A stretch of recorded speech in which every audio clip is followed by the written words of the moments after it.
Hamas के मुखिया Yahya Sinwar की मौत के बावजूद अल कासिम ब्रिगेड ने गाजा के भीतर आईडीएफ के धागे खोल रखे हैं। इजरायली फौज को समझ नहीं आ रहा कि वो आखिर हमास का सफाया कैसे करे, क्योंकि जिन जिन इलाकों से उसने पहले हमास को उखाड़ने का दावा किया था, अब उन्हीं इलाकों में हमास फिर से जिंदा हो चुका है और वो आईडीएफ पर ताबड़तोड़ हमले कर रहा है।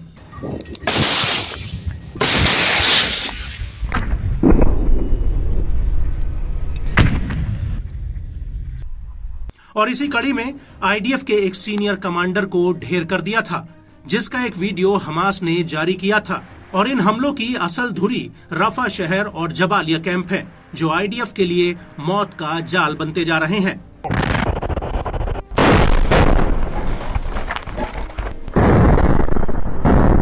जी हां, अब अल कासिम ब्रिगेड ने जबालिया रेफ्यूजी कैंप में आईडीएफ के ऊपर एक बेहद ही बड़ा हमला किया है। अल कासिम का कहना है कि उसके लड़ाकों ने यहां पर पहले तो आईडीएफ के टैंकों, सैनिकों और बुलडोजर के आने की निगरानी रखी, और जैसे ही आईडीएफ का लश्कर वहां पहुंचा, वैसे ही उन्हें बारूद से उड़ा दिया गया।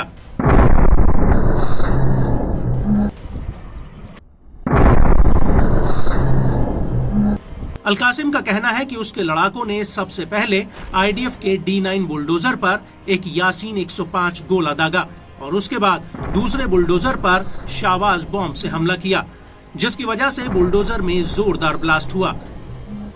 अल कासिम ने इस हमले का वीडियो भी जारी किया है, जिसमें दिख रहा है कि अल कासिम के लड़ाके पहले तो जमीन में विस्फोटक बिछा रहे हैं और उसके बाद जैसे ही दूर आईडीएफ का काफिला नजर आता है, वैसे ही ये लड़ाके उन पर रॉकेट और बमों से दनादन बमबारी शुरू कर देते हैं।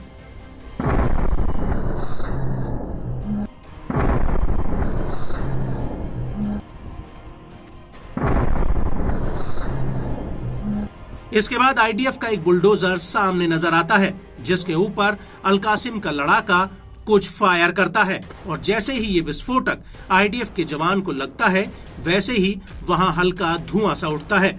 जिस वक्त विस्फोटक आईडीएफ के जवान को लगता है, उस वक्त वो बोतल से पानी या कुछ और पी रहा होता है।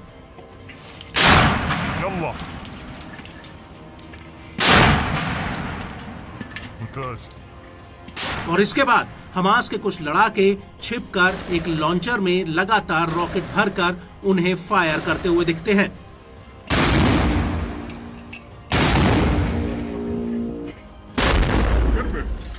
आपको बता दें कि इस हमले के दौरान गाजा के भीतर अल कुद्स ब्रिगेड ने भी आईडीएफ के ऊपर एक बड़ा अटैक किया। ये हमला पश्चिमी जबालिया कैंप में हुआ, जहां पर अल कुद्स के लड़ाकों ने शफ्तावी इलाके में आईडीएफ के रूट पर विस्फोटक बिछा दिया और जैसे ही आईडीएफ वहां से गुजरी, वैसे ही इस विस्फोटक में ब्लास्ट कर दिया गया।